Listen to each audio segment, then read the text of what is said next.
हिमालय की सबसे ऊंची चोटी माउंट एवरेस्ट जितना विशाल है, उसको जीतने की कहानी भी उतनी ही विस्मयकारी है। करोड़ों वर्षों में तैयार हुई हिमालय की इस सबसे ऊंची चोटी को जीतना कोई आसान काम नहीं। आप कभी एवरेस्ट को नजदीक से देखेंगे तो ये बात आप आसानी से समझ जाएंगे। आज के समय पर्वत की ऊंचाइयों को छूना उतना कठिन नहीं है जितना 70 साल पहले हुआ करता था। आज के समय पहाड़ों पर चढ़ने वालों के लिए बहुत से आधुनिक उपकरण उपलब्ध हैं। साथ ही ऊंचाइयों पर भयंकर ठंड से बचाव के लिए भी कई उपाय मौजूद हैं। इसके बावजूद एवरेस्ट पर चढ़ना आज भी एक चुनौती है। हर साल हजारों लोग एवरेस्ट को जीतने की चाह लिए यहाँ पहुँचते हैं, लेकिन ये सभी लोग एवरेस्ट तक नहीं पहुँच पाते। कुछ लोगों की हिम्मत जवाब दे देती है और वे आधे रास्ते से ही वापस लौट जाते हैं, तो कुछ लोग बर्फ में हमेशा के लिए दफन हो जाते हैं। जरा सोचिए, आज से 75 साल पहले विषम परिस्थितियों में बिल्कुल साधारण उपकरणों के साथ हिलेरी और तेंजिंग ने एवरेस्ट पर जीत कैसे हासिल की होगी।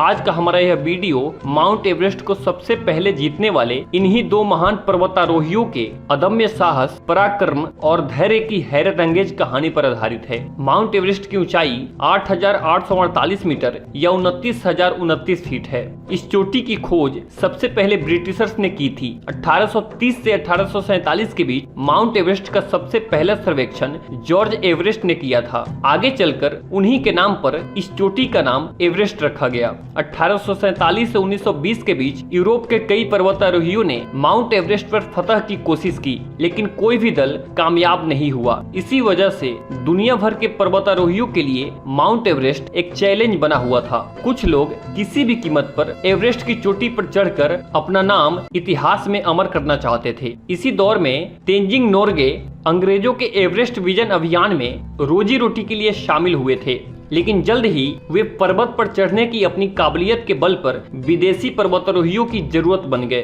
पर्वत पर चढ़ने का जुनून उनके खून में शामिल था। तेंजिंग के पिता याक से सामान एक जगह से दूसरी जगह ले जाकर अपना जीवन यापन करते थे। छोटी सी उम्र में ही तेंजिंग को पहाड़ चढ़ने का बड़ा शौक था, इसलिए वो काठमांडू में हिमालय पर्वत को घंटों तक देखा करते थे। जब उन्हें महंत बनने के लिए बौद्ध मठ में भेजा गया तो वे वहां से भाग गए, क्योंकि उन्हें पता था कि वे मठ के लिए नहीं बने हैं। 19 साल की उम्र में वे दार्जिलिंग की शेरपा समुदाय के इलाके में बस गए। उस समय शेरपाओं की रोजी रोटी पहाड़ों पर निर्भर करती थी। शेरपा लोग पहाड़ चढ़ने में माहिर होते हैं, क्योंकि उनका जीवन भी उन्हीं पहाड़ियों से शुरू होता है और उन्हें हर कठिनाई का अनुमान होता है। इसलिए विदेशी पर्वतारोही उस समय बिना शेरपाओं के हिमालय पर एक कदम नहीं बढ़ा सकते थे। नोर्गे को 1935 के एक ब्रिटिश अभियान के लीडर एरिक शिप्टन के यहाँ पहली बार काम करने का मौका मिला, जो एवरेस्ट पर चढ़ाई करने वाले थे। नोर्गे का काम पर्वतारोहण करने वाले लोगों का सामान बेस कैंप तक पहुँचाना था।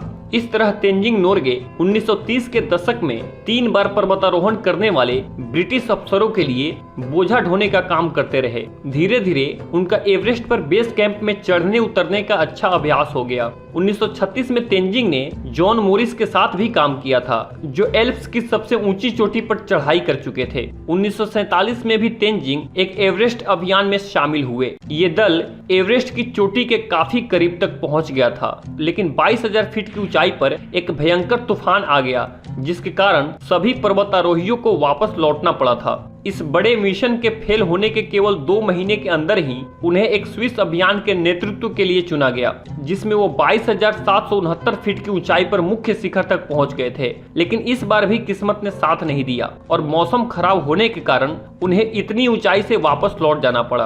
अब इस तरह के कई अभियानों में तेंजिंग को मौका मिल रहा था। 1953 में तेंजिंग नोर्गे ने जॉन हंट के एवरेस्ट अभियान में हिस्सा लिया, जो 7 एवरेस्ट अभियानों का नेतृत्व कर चुके थे। उनकी मुलाकात एडमंड हिलेरी से हुई। एडमंड हिलेरी भी एक माहिर पर्वतारोही थे, जिनकी एवरेस्ट पर चढ़ने से पहले काफी चर्चा हो रही थी। अब एवरेस्ट अभियान के लिए जॉन हंट के नेतृत्व में एडमंड हिलेरी, तेंजिंग और अन्य सदस्य रवाना हुए। इस अभियान की शुरुआत में ही एक जगह पर एडमंड हिलेरी एक बर्फ की बड़ी दरार में फंस गए थे और उस समय उनके कमर की रस्सी तेंजिंग से बंधी हुई थी। तेंजिंग ने बहादुरी दिखाते हुए कुल्हाड़ी को तुरंत बर्फ में गाड़ दिया और एडमंड को धीरे धीरे बाहर निकाला। इस घटना का जिक्र करते हुए हिलेरी की आंखों में आंसू आ गए थे। उन्होंने कहा था कि तेंजिंग की दिलेरी और सूझबूझ ने उनकी जान बचाई, वरना वे बर्फ में हमेशा के लिए दफन हो चुके थे।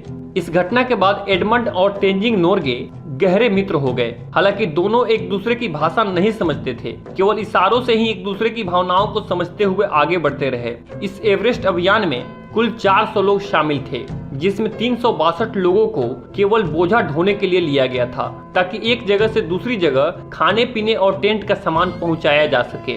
उनको लगभग 4500 किलो सामान ऊपर तक पहुंचाना था, जो इससे पहले कभी नहीं हुआ था। इस अभियान की सबसे बड़ी सच्चाई ये थी कि अगर बोझा ढोने वाले शेरपा ना होते तो एवरेस्ट पर फतेह पाना नामुमकिन होता। इसलिए शेरपाओं को अनसंग हीरोज ऑफ एवरेस्ट कहा जाता है। अभियान दल मार्च 1953 को बेस कैंप में पहुंच गया और धीरे धीरे 7890 फीट की ऊंचाई पर भी उन्होंने अपना कैंप लगा लिया। अब यहां से 26 मई को एवरेस्ट पर चढ़ने के लिए टॉम बर्डिलन्स और चार्ल्स इवांस को चुना गया, क्योंकि ये दोनों बहुत अनुभवी पर्वतारोही थे। ये दोनों आगे बढ़ते हुए साउथ समिट तक पहुंच चुके थे। चारों ओर सिर्फ बर्फ ही बर्फ थी, साथ ही ठंडी हवाएं इतनी तेज थी कि जरा सी गलती होने पर इंसान का पता नहीं चल पाता कि वो कहां गायब हो गया। कोहरा इतना था कि आसपास की चीजें भी ठीक से दिखाई नहीं दे पा रही थीं। फिर भी वे आगे बढ़ते रहे। धीरे धीरे चलने की वजह से टॉम का ऑक्सीजन खत्म हो गया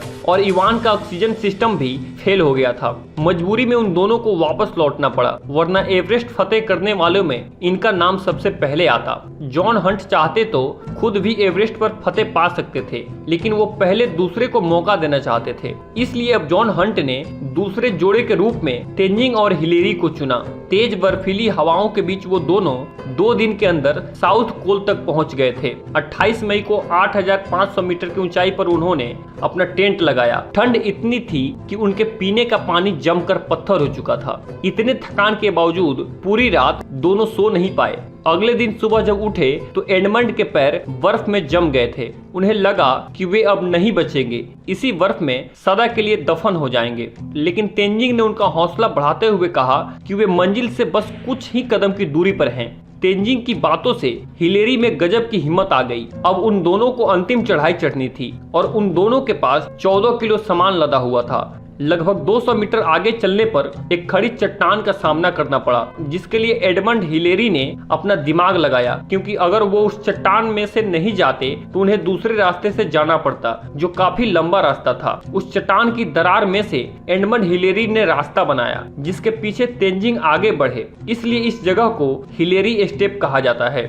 अब वहां से आगे बढ़ना ज्यादा कठिन नहीं रहा और आखिरकार दोनों 29 मई 1953 को 11:30 पर विश्व की सबसे ऊंची चोटी माउंट एवरेस्ट पर पहुंच गए, जो 8,848 मीटर की ऊंचाई पर था। उन दोनों की खुशी की सीमा नहीं रही, क्योंकि इतने वर्षों से एवरेस्ट शिखर के नजदीक पहुंचने के बाद उस दिन पहली बार वो एवरेस्ट चोटी पर पहुंच सके थे। अब 15 मिनट तक वे उस चोटी पर रुके और वहां पर हिलेरी ने कुल्हाड़ी के साथ नोर्गे का वो मशहूर फोटो लिया, जो हमेशा के लिए यादगार हो गया। तेंजिंग और हिलेरी ने हिमालय के शिखर को जीत लिया था। ये मात्र 2 इंसानों की जीत नहीं थी, बल्कि संपूर्ण मानवता की जीत थी। 2 इंसानों के इस प्रयास से प्रकृति पर इंसानियत की विजय गाथा की शुरुआत हो चुकी थी। इंसान के बुलंद हौसलों ने हिमालय को जीत लिया था। 2 लोगों के 4 मामूली कदमों ने हिमालय की विशालता को छोटा कर दिया था। इंसानी हिम्मत और पराक्रम की ये विजय गाथा अब थमने वाली कहां थी। इस घटना के केवल 17 साल के भीतर ही एवरेस्ट को जीतने वाले इंसान के कदमों ने धरती से 3 लाख किलोमीटर दूर चांद की जमीन को भी छू लिया। मानव के इतिहास की ये दोनों घटनाएं इंसान के लिए एक मामूली कदम, लेकिन इंसानियत के लिए एक बड़ी छलांग साबित हुई। इस ऐतिहासिक घटना के 50 साल पूरे होने पर 2003 में तेंजिंग के बेटे जेमलिंग और एडमंड हिलेरी के बेटे पीटर हिलेरी साथ मिलकर अपने अपने पिताओं की याद में माउंट एवरेस्ट पर चढ़े थे। आंकड़े बताते हैं कि एवरेस्ट पर 200 से ज्यादा लाशें पड़ी हुई है। बरसों से इनका कोई नाम लेने वाला नहीं है। ये वो लोग थे जिन्हें तेंजिंग और हिलेरी की तरह इस चोटी को जीतने का जुनून सवार था, लेकिन वे लोग काल के गाल में समा गए और उनके साथ उनके सपने भी बर्फ के नीचे दफन हो गए। इतनी ऊंचाई से कोई भी लाश उठाकर लाना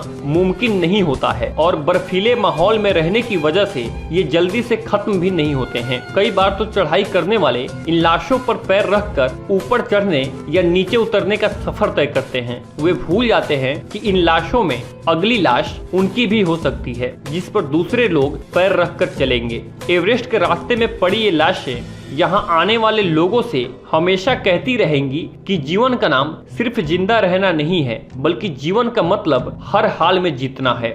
जरूरी नहीं कि हमेशा जीतने के लिए ही जिए, कभी कभी जीतने की जिद में मरना भी जरूरी होता है। दोस्तों, आज के लिए बस इतना ही। अभी तक अगर आपने हमारे चैनल को सब्सक्राइब नहीं किया है तो प्लीज हमारे चैनल को सब्सक्राइब करें और हमारा हौसला बढ़ाएं, ताकि आगे भी इसी प्रकार की रोचक और रहस्यमयी वीडियो हम आपके लिए लेकर आते रहें। मिलते हैं हम अपनी अगली वीडियो में, तब तक के लिए धन्यवाद।